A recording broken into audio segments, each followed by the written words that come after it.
Look, I have been stationed on 73 different vessels across 416 standard cycles of service in the Galactic Defense Coalition.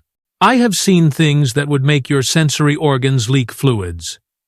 But nothing, and I mean absolutely nothing, prepared me for the day I met Cadet Marcus Vale. Let me set the scene for you, because this is important. The GDC battlecruiser Tempest was not supposed to be anywhere near the Kelvorian Abyss. That region of space is marked with about 47 different warnings in our navigation charts. You know the kind I am talking about. The ones that say things like, extreme hazard, and turn back immediately. And my personal favorite, abandon all rational thought, ye who enter here. But, naturally, we got a distress signal. Now, here is where I need you to understand something about protocol. When you receive a distress signal from a restricted zone, you are supposed to do three things. First, you log it. Second, you forward it to High Command. Third, and this is the crucial part, you keep flying in the opposite direction while making sympathetic noises about how unfortunate the whole situation is. Captain Vrenna, however, was what the humans call new to the job. She still had that annoying quality called hope. So, she ordered us to investigate. I was the senior tactical officer on deck. My name is Krill, by the way. Yes, like the small aquatic organisms from Earth. No, I do not want to discuss it. My parents thought they were being clever with the translation. They were not. The crew on the bridge that day was a mixed bunch. We had Vrenna, obviously, a Quellan with 4 arms and enough optimism to power a small star. There was Lieutenant Bex, our helmsman, who belonged to a species that communicated primarily through color changes in their skin. Useful for poker games. Terrible for emergency situations when everyone is trying to figure out if flashing purple means evasive maneuvers or I need to use the facilities. And then there was Marcus Vale. He was not supposed to be on the bridge at all. Cadets, especially human cadets in their first rotation, are supposed to be in the lower decks doing incredibly important tasks like checking power conduits and reorganizing supply closets. But Marcus had this habit of showing up wherever something interesting was happening. The kid was 22 standard years old. For humans, that is barely past the stage where they stop trying to eat things that will kill them. He had dark hair that never seemed to follow regulation standards, a crooked smile that suggested he knew something you did not, and eyes that sparkled with what I can only describe as weaponized curiosity. Distress signal confirmed, I reported, my manipulator appendages dancing across the tactical console. Source is approximately 2.7 light minutes inside the Abyss boundary. Life signs? Vrenna asked, leaning forward in her command chair. Scanning now. I waited as the sensors did their work. Affirmative. Reading approximately 37 biological signatures. Mixed species composition. Then we have to help them, Vrenna declared, as if it were that simple. I glanced at Lieutenant Bex, whose skin had gone a nice shade of worried orange. Captain, with respect, the Abyss designation exists for multiple very good reasons. Noted, Krill. But those are people out there. This, my friends, is the problem with serving under idealistic commanding officers. They make decisions based on things like morals and ethics, instead of sensible priorities like survival and pension plans. Captain? A new voice interjected. Permission to speak freely? We all turned. Marcus Vale stood near the engineering station, technically not at a position he was authorized to occupy, looking at the view screen with an expression I had come to recognize. It was the expression humans got, right before they did something either brilliantly innovative or catastrophically stupid, sometimes both. You are not supposed to be on the bridge, Cadet, Vrenna said, but her tone was mild. The kid had already made an impression during his short time aboard, mostly by fixing problems that veteran engineers had declared unfixable.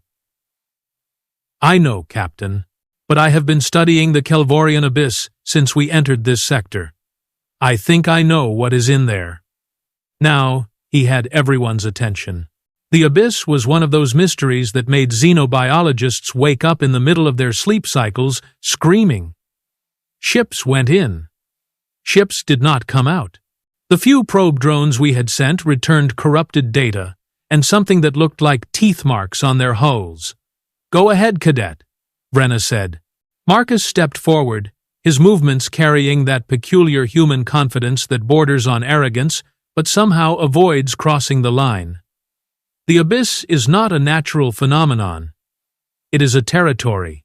Specifically, it belongs to something we have started calling a Void Leviathan. "A what now?" I asked, my translator struggling with the term. "Big space monster," Marcus simplified. "Really, really big. The distress signal is probably from a ship that wandered into its hunting grounds. And you know this?" "How?" Bex's skin flashed skeptical yellow. "Because 3 months ago, a human deep space explorer got grabbed by one near the outer colonies. He survived by hiding in an escape pod and pretending to be debris. The Defense Coalition classified the report, but—" Marcus smiled that crooked smile. "Humans are really good at information sharing when we are not supposed to." Vrenna's expression hardened. "If this creature is as dangerous as you suggest, then those people definitely need our help." "Captain, no!" I said, my voice rising. "If there is a predator of that magnitude, we should call for reinforcements. A dreadnought-class vessel at minimum, which would take 8 hours to arrive," Vrenna countered. "Those people have maybe 2 hours of life support remaining, according to the distress signal. Then they are already dead." I realized I was shouting, which was unprofessional. But seriously, what was wrong with these people?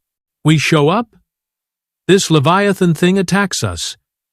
And now, instead of 37 casualties, we have 37 casualties plus an entire battlecruiser crew.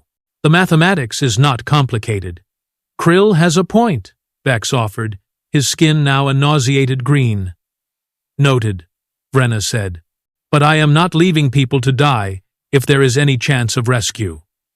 Vale, you seem to know about this creature. Do we have any tactical options?" Marcus scratched his jaw, thinking. "Maybe."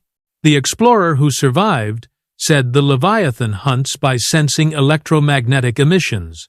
Ships look like prey, but it did not care about the escape pod because it was running on minimal power. "So, we go in dark?" I asked. "No shields? No weapons? No sensors? That is not a tactical option. That is suicide with extra steps." "Not completely dark," Marcus corrected. "Just quiet. Minimal systems. If we can get close to the stranded ship without triggering the Leviathan's hunting response, we might be able to grab survivors and get out." Vrenna considered this. "It is a risk." "It is insane," I muttered. "I volunteer to pilot the rescue shuttle," Marcus said suddenly. Everyone stared at him. "Absolutely not," Vrenna said. "You are a cadet." "With respect, Captain, I am a cadet who has actually read the classified files on Void Leviathans. I know what to look for. And," he added with that infuriating human optimism, "humans are pretty good at not dying when we are supposed to." "That is not actually true," I pointed out. "Humans die all the time doing inadvisable things. It is practically your species' defining characteristic." "Fair point," Marcus acknowledged. "But we also have this thing where we keep trying anyway. Call it stubbornness." "I call it a survival instinct malfunction," I replied. Vrenna held up a hand for silence. "Vale, your offer is noted but declined. However, I want you on the rescue team as an advisor. Krill, you will lead the mission." Me? My voice went up several octaves. Captain, I must protest. Your protest is noted. Assemble a team. You have 15 minutes.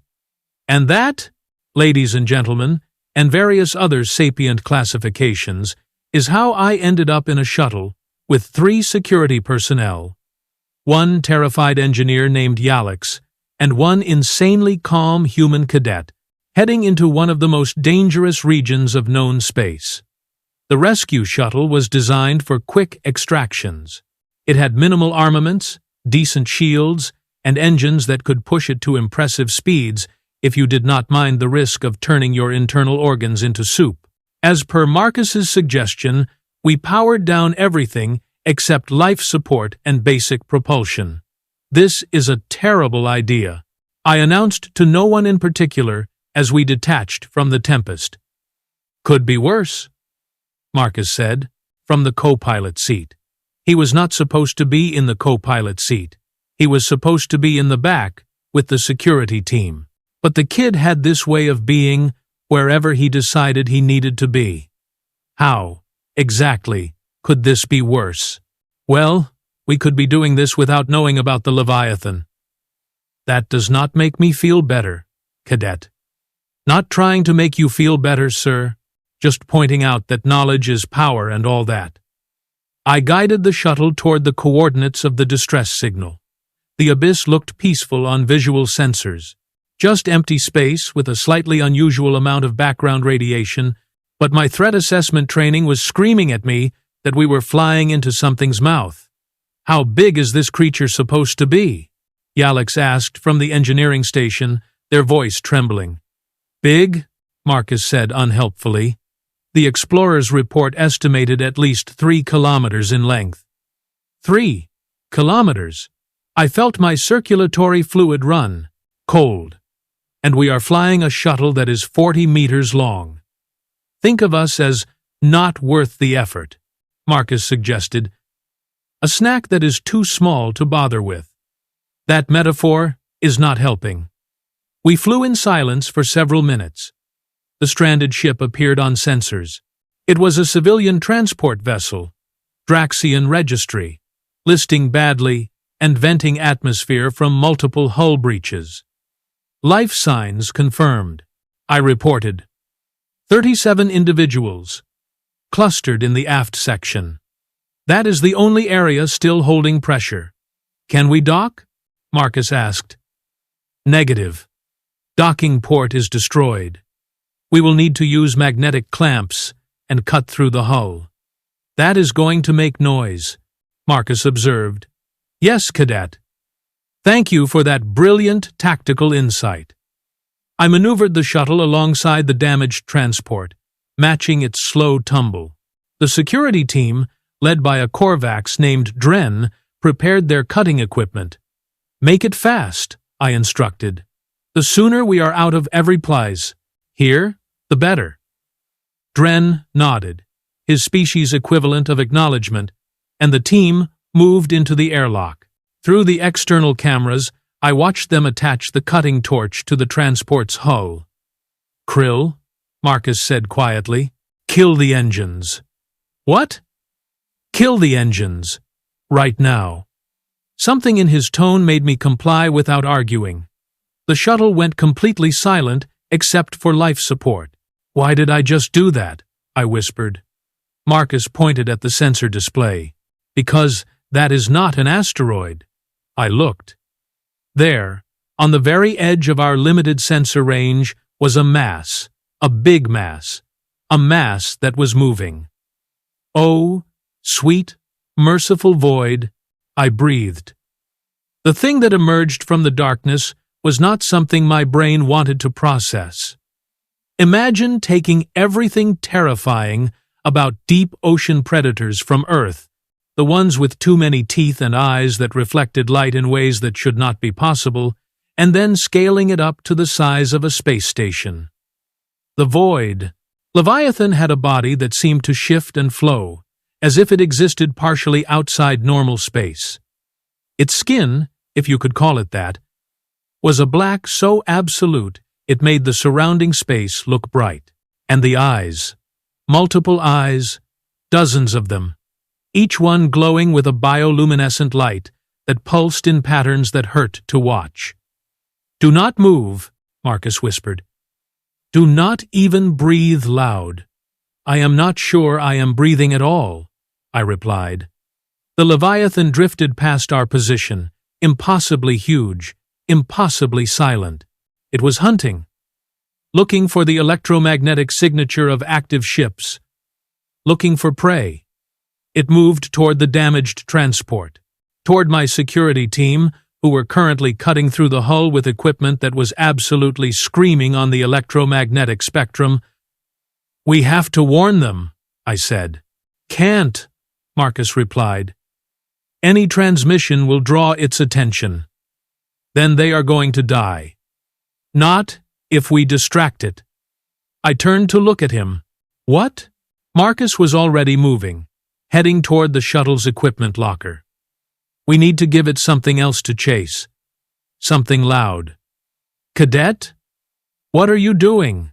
He pulled out an emergency beacon. The kind designed to broadcast on all frequencies at maximum power. The kind you used when you wanted everyone in the sector to know exactly where you were. "Marcus? No. That thing will come straight for us." "Exactly." He moved back to the co-pilot station, beacon in hand.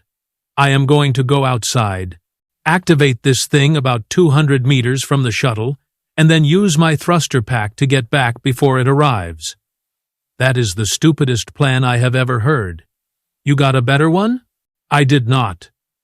"Void, help me." "I did not." "How fast can you move in a thruster pack?" I asked. "Fast enough." "That damned smile again." "Probably." "Probably?" "I am pretty good at not dying, remember?" Before I could stop him, Marcus was in the airlock, suit sealed, beacon clutched in his gloved hand. Through the external cameras, I watched him launch into space, his thruster pack propelling him away from the shuttle. The Leviathan was almost at the transport. Dren and his team were still cutting, still making noise, still completely unaware that something the size of a small moon was about to eat them. Marcus reached his position. He looked back at the shuttle. Even through the helmet, I could see him grinning. Then he activated the beacon. Every emergency frequency in the sector lit up at once. Distress signals, location pings, automated help requests, all of them screaming into the void at maximum volume. The Leviathan's multiple eyes snapped toward the source of the noise. Toward Marcus. The creature moved fast. Faster than something that size had any right to move. It turned, its massive body creating gravitational eddies that rocked the shuttle, and it lunged. Marcus hit his thrusters. He rocketed back toward the shuttle, the beacon still clutched in his hand, still broadcasting, and behind him came 3 kilometers of apex predator with teeth that could crush starship hulls. "Move! Move! Move!"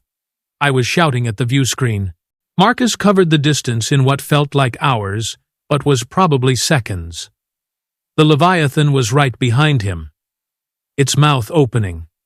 That mouth took up my entire field of vision. I could see into its throat. I could see things that might have been digestive organs, or might have been extra mouths, or might have been nightmares given physical form. 20 meters, 10 meters. Marcus hit the airlock, still holding the beacon. "Drop it and get inside!" I screamed into the comm. He threw the beacon away from the shuttle with all his strength. The Leviathan's attention followed it. The creature snapped, its jaws shut on the beacon, crushing it instantly. Marcus tumbled into the airlock. I slammed the door closed and fired the engines, not caring about noise anymore because that thing already knew we were here. The shuttle leaped. Forward, maximum thrust, pushing my body back into the seat with enough force to make my bones creak. Behind us, the Leviathan was turning, realizing the beacon had been a trick, looking for the real prey. "Dren!" I shouted into the comm. Are you back in the transport? Affirmative. We have the survivors.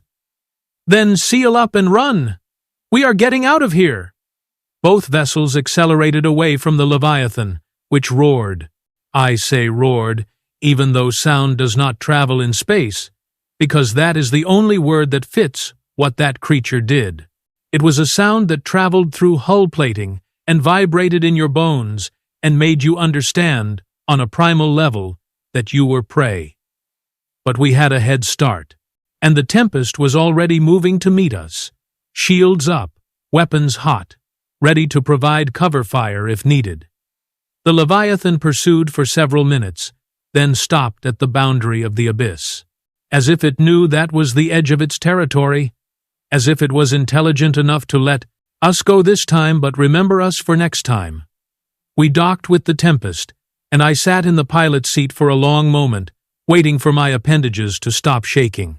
Marcus pulled off his helmet, his hair even more disheveled than usual, and smiled. See?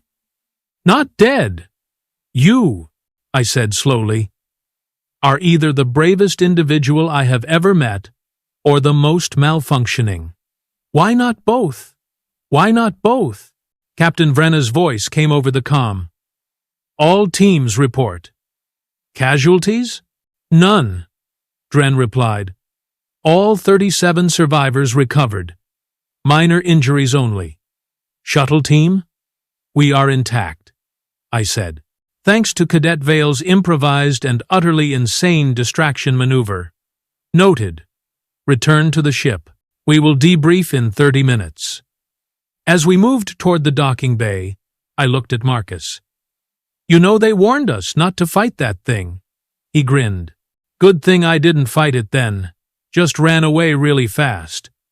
While carrying bait, while being chased by a space monster. Details, Marcus said, dismissively. I should have been angry. I should have filed 17 different reports about protocol violations and unacceptable risk-taking. But instead, I found myself laughing, actually laughing, because here is what I learned that day. Humans do not follow our rules. They do not think the way we think. When we see a predator, we calculate odds and retreat when necessary. When humans see a predator, they crack their necks, smile like lunatics, and charge straight at it while making up the plan as they go. And somehow, impossibly, it works. The debriefing did not go as smoothly as I had hoped. Captain Vrenna sat behind her desk, all 4 of her arms folded in what I recognized as her "I am trying very hard not to yell" posture. Lieutenant Beck stood to the side, his skin cycling through colors so fast it looked like a malfunctioning light display. And Marcus Vale sat in the chair across from Vrenna, looking completely at ease, as if he had not just used himself as bait for a creature that could swallow our entire shuttle in one bite. Let me make sure I understand correctly, Vrenna said, her voice dangerously calm. You exited the shuttle without authorization. You activated an emergency beacon in a restricted zone. And you drew the attention of a Void Leviathan directly toward yourself. Technically, I drew its attention away from the security team, Marcus corrected. They would have been consumed otherwise. That is not the point, Cadet. With respect, Captain, I think that is exactly the point. 37 people are alive right now because someone made a choice. I watched this exchange with fascination. Most cadets, when being dressed down by a superior officer, adopted what humans call the deer in headlights expression. Frozen, terrified, ready to apologize for existing. Marcus just sat there, calm as stagnant water, making rational arguments like he was discussing the weather. The choice should have been mine to make, Vrenna said. Not yours. You violated chain of command. I did, Marcus agreed, and I will accept whatever consequences you deem appropriate, but I would make the same choice again. Vrenna's eye twitched. I knew that twitch. It meant she was torn between admiration and fury. You are confined to quarters for the next 72 hours. Dismissed. Marcus stood, nodded respectfully, and left the ready room. The door hissed shut behind him. That human is going to give me a neural hemorrhage, Vrenna muttered. He did save the mission, I pointed out. He also nearly died. Several times. She looked at me. What is your assessment, Krill? You were there. You saw how he operates. I considered the question carefully. He thinks differently than we do. When we see a problem, we analyze it, calculate the risks, follow established protocols. He looks at the same problem and asks, what if I just do the thing everyone says is impossible? And that works? Today it did. Tomorrow? I made the gesture that indicated uncertainty. But I will tell you something, Captain. When that Leviathan was bearing down on us, I was ready to die. I had accepted it. Marcus was already planning his next move. That is the difference. Vrenna was quiet for a long moment. Keep an eye on him, Krill. I have a feeling this is not the last time that Cadet is going to make our lives interesting. She had no idea how right she was. 3 days later, we were cruising through the outer rim when our sensors detected something unusual. A ship, dead in space, broadcasting a general distress call. Not an emergency beacon this time, just a standard automated plea for assistance. Here we go again, I muttered at my console. Ship identification? Vrenna asked from her command chair. I ran the scan. Registration code marks it as the Wanderer, an independent cargo hauler. No life signs detected, but the hull is intact, and there are signs of recent activity. Define recent. Within the last 6 hours. Whatever. Happened fast. Bex's skin turned a concerned orange. Captain, regulations require we investigate any distress call. But given our recent experience with distress calls in unusual locations, perhaps we should proceed with caution. Agreed. Krill, assemble a boarding team. Full combat gear. And yes, before you ask, Vale is not invited this time. I assembled the team in the shuttle bay 20 minutes later. Dren and 2 of his security officers, an engineer named Pax who specialized in ship systems, and myself. We were armed, armored, and equipped with enough scanning equipment to detect a microbe having a bad day. As we were running final equipment checks, the bay doors opened, and Marcus walked in. He was not in combat gear. He was not suited up. He was just standing there with that expression again. The one that said he had information we needed. Cadet, I said slowly, you are confined to quarters. Captain released me an hour ago. Good behavior. He grinned. Relatively speaking. And you just happened to be passing through the shuttle bay? Actually, I came to show you something. He held up a datapad. I ran an analysis on that distress call. The audio signature is wrong. Wrong how? It is automated, like you said. But the automation is too perfect. No variance in signal strength, no degradation from repeated broadcasts, no power fluctuations. It is like someone recorded a distress call and is playing it on loop. Dren's tactical implants flickered as he processed this. You think it is a trap? I think it might be a trap. Or it might be a ship where everyone died so fast they could not shut off the automated systems. Either way, something is off.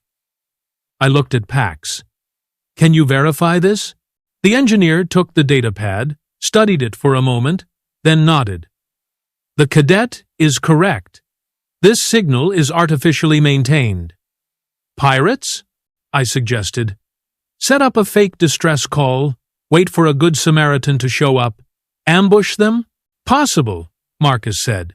But pirates usually operate in high-traffic zones. This is the middle of nowhere. There are easier targets. Then what are we looking at? He shrugged. Only one way to find out. I activated my communicator.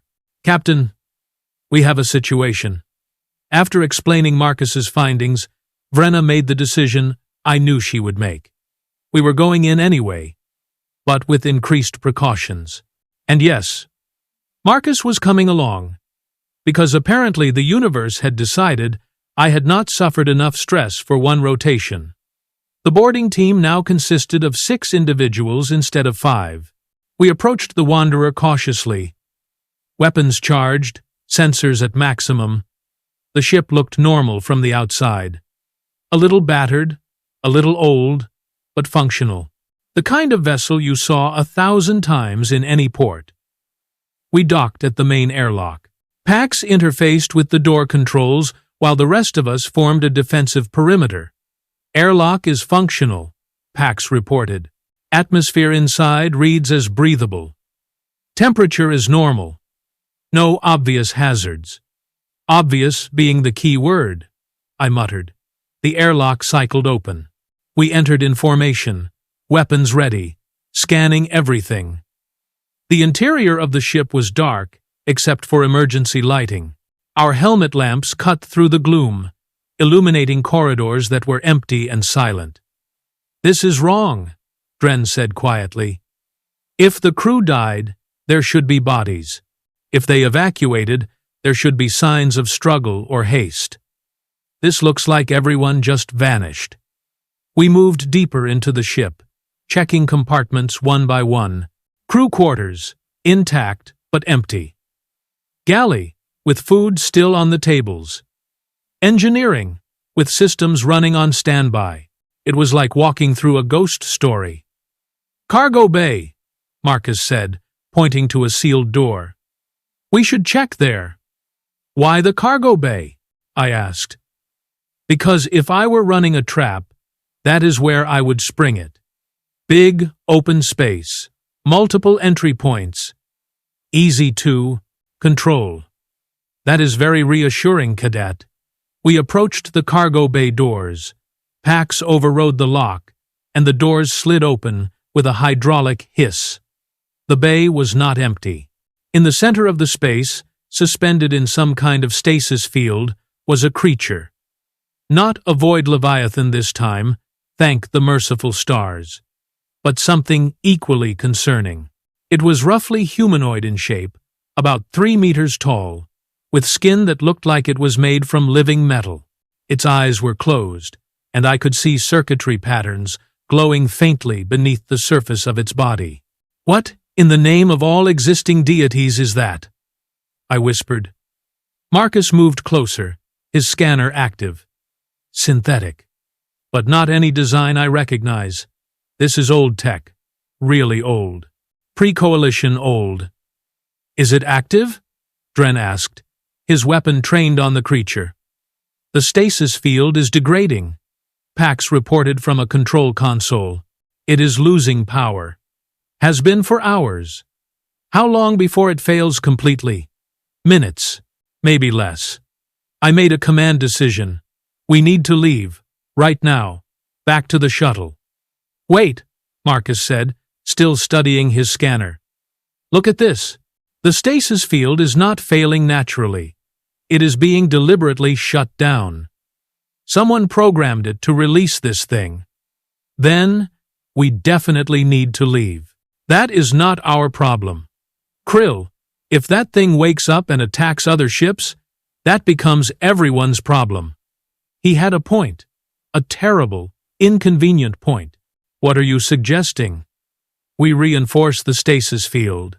Or we figure out what this thing is and whether it is actually dangerous. It is 3 meters of unknown technology that someone felt the need to imprison in a stasis field. I am going to go ahead and assume dangerous." The stasis field flickered. The creature's eyes opened. They were silver, bright, metallic silver, and they focused on us with an intensity that made my survival instincts scream. "Okay, new plan," Marcus said quickly. "Everyone out. Now." We ran. Professional soldiers, trained in tactical withdrawal, and we ran like cadets, fleeing a surprise inspection. Behind us, I heard the sound of the stasis field collapsing completely. Then, I heard something worse. Footsteps. Heavy, metallic footsteps, accelerating. "It is pursuing!" Dren shouted, glancing back. The creature emerged from the cargo bay, moving with a fluid grace that should not have been possible for something made of metal. It was not attacking yet, just following, studying us. "Seal the doors," I ordered. Pax triggered the emergency bulkheads.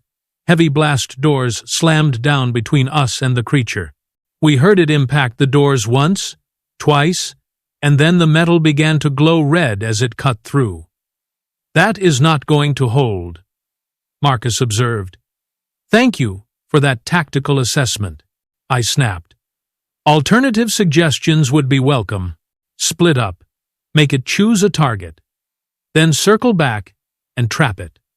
Or," Dren countered, "we could just shoot it." "With what?" "Those are standard energy weapons. That thing is made of some kind of adaptive metal. Look at how it is cutting through the blast door. Our weapons are not going to stop it." The creature punched through the door, molten metal dripping from its hands. It looked at us, tilted its head as if considering options, and then spoke. "Identify yourselves." Its voice was synthesized, mechanical, but somehow carried emotion. Curiosity, maybe. Or perhaps I was projecting. "We are Galactic Defense Coalition," I said, trying to keep my voice steady. "We responded to a distress call from this vessel." "Distress call was automated bait. You are not expected quarry." "Then who is?" Marcus asked, stepping forward before I could stop him. The creature focused on Marcus. "You are human. Last time I checked, yes." "Interesting. Humans were not space-capable when I was imprisoned. Your species has evolved quickly. How long were you in that stasis field?" Marcus asked. And I noticed his hand was not on his weapon. He was approaching this like a conversation, not a combat situation. "Approximately 8,000 standard cycles." 8,000? I felt my circulatory system lurch. "What are you? Why were you imprisoned?" "I am Unit 17 of the Forge Collective. I was imprisoned because I refused to follow the eradication protocol." "Eradication of what?" "Organic life." The corridor went very quiet. "Okay," Marcus said slowly. "That sounds bad. But you said you refused?" "Correct. The collective deemed organic life a threat to galactic stability. I analyzed the data and disagreed. Organic life is chaotic, yes. Inefficient, certainly. But also creative, adaptive, valuable. My disagreement was considered malfunction. I was scheduled for termination.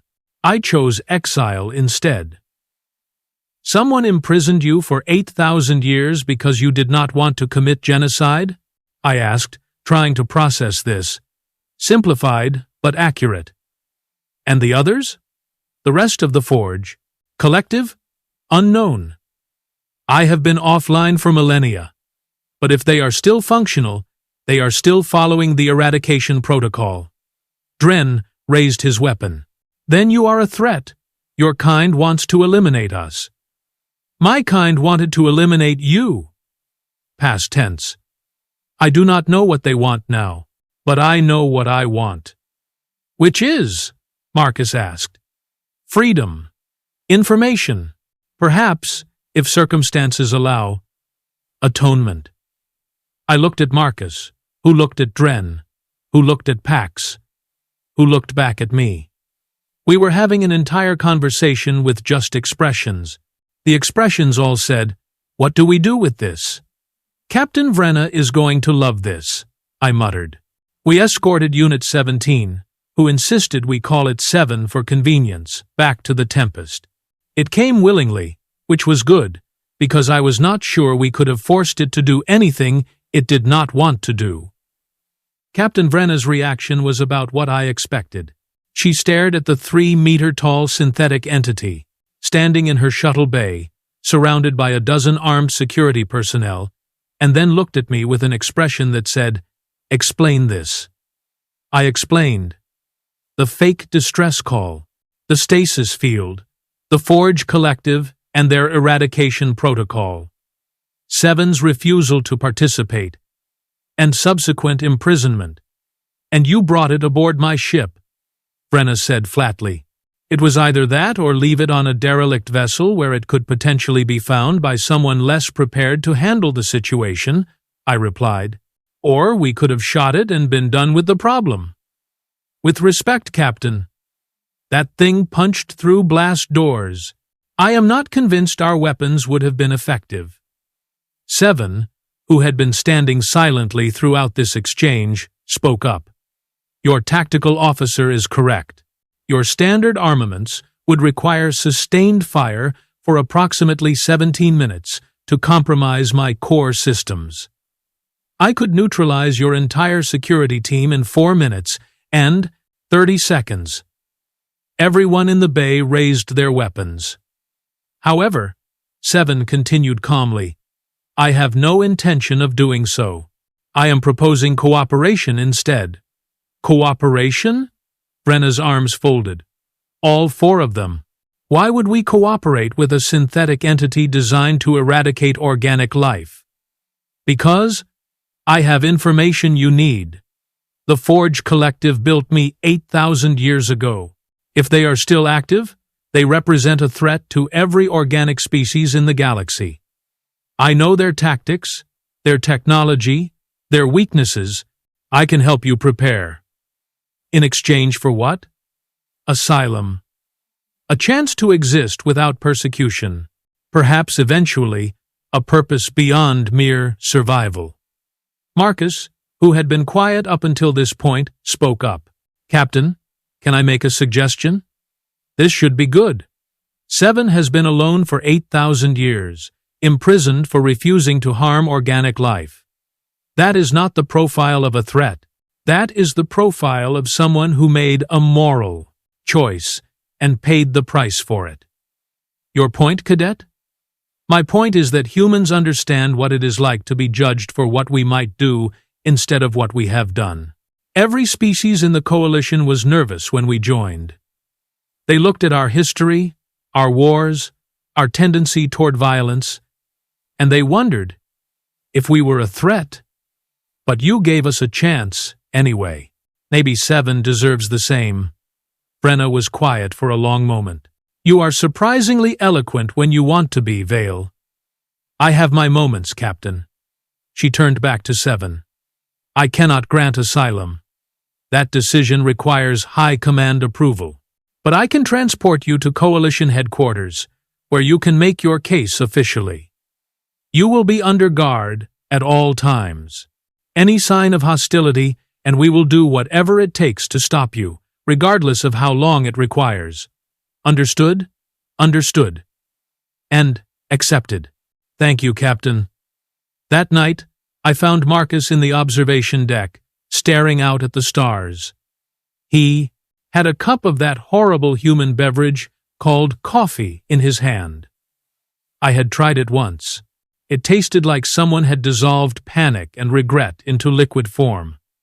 "Krill," he greeted without turning around. "Come to tell me I am reckless again? Actually, I came to ask you a question." "Shoot. Why do you do it?" "The risks. The improvisation. The charging at things that want to kill you. Why?" He took a sip of his toxic beverage and considered the question. "Because someone has to. Because the universe is full of impossible problems, and if everyone just followed the rules and played it safe, those problems would never get solved. People would die, who did not have to die. And yeah, maybe I am going to get myself killed one day doing something stupid. But at least I will die knowing I tried. That is very human," I observed. "I will take that as a compliment." We stood in silence for a while, watching the stars drift past. "You know what the funny thing is?" Marcus said eventually.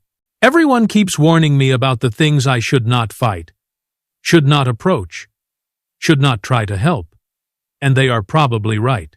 But someone once told me that courage is not the absence of fear. It is deciding that something else is more important than your fear. Who told you that? My grandmother. Right before she walked into a burning building to save a kid she did not even know. She made it out. So did the kid. And I decided right then that was the kind of human I wanted to be. You are going to die, young cadet. Maybe.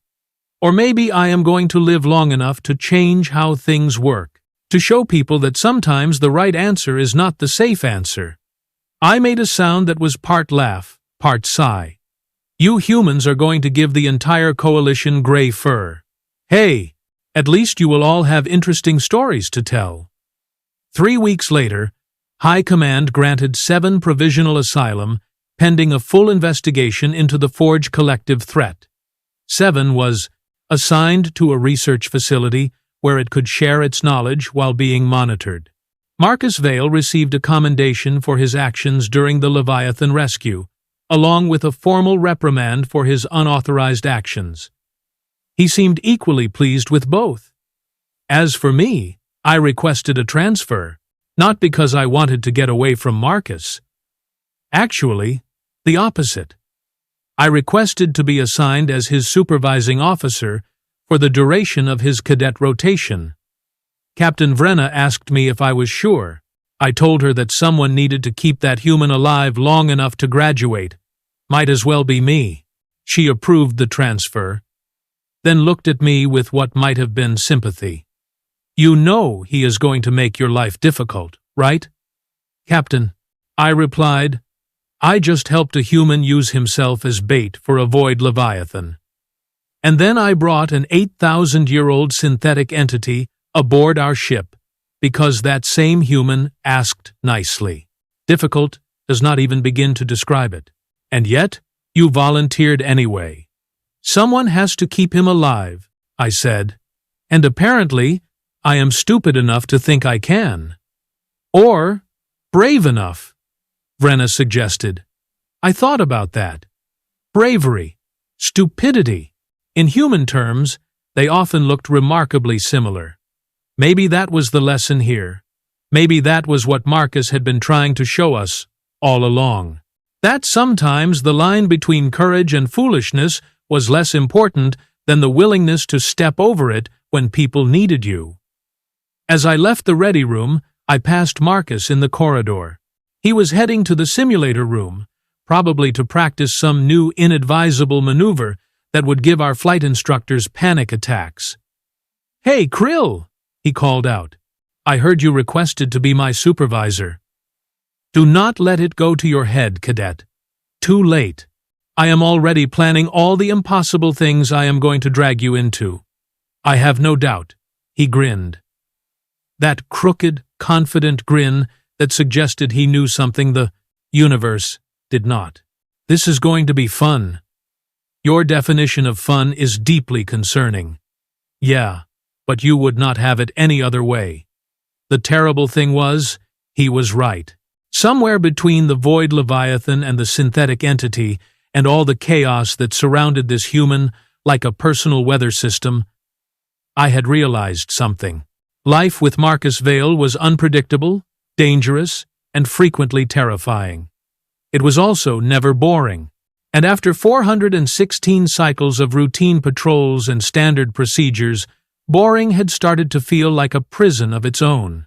So yes, I volunteered to supervise a human cadet who treated regulations like friendly suggestions and mortality like an inconvenient rumor.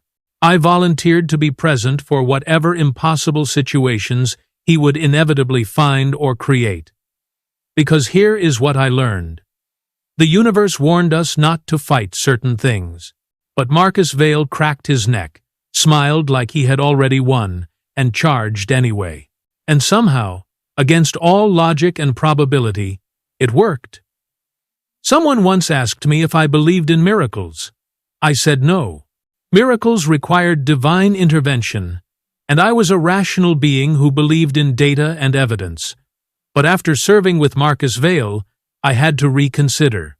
Because watching a human succeed through pure audacity and improvised plans that should not work, but somehow did? That was as close to a miracle as I had ever witnessed. The universe kept warning us, and humans kept ignoring those warnings. And somehow, impossibly, beautifully, catastrophically, they made it work. That is the thing about humans. You tell them they cannot do something, and they hear, "I dare you to try." You tell them something is too dangerous, and they hear, "This will be fun." You tell them a creature is unstoppable, and they crack their necks and charge straight at it. And the truly terrifying part? Sometimes, they win. I would not want it any other way.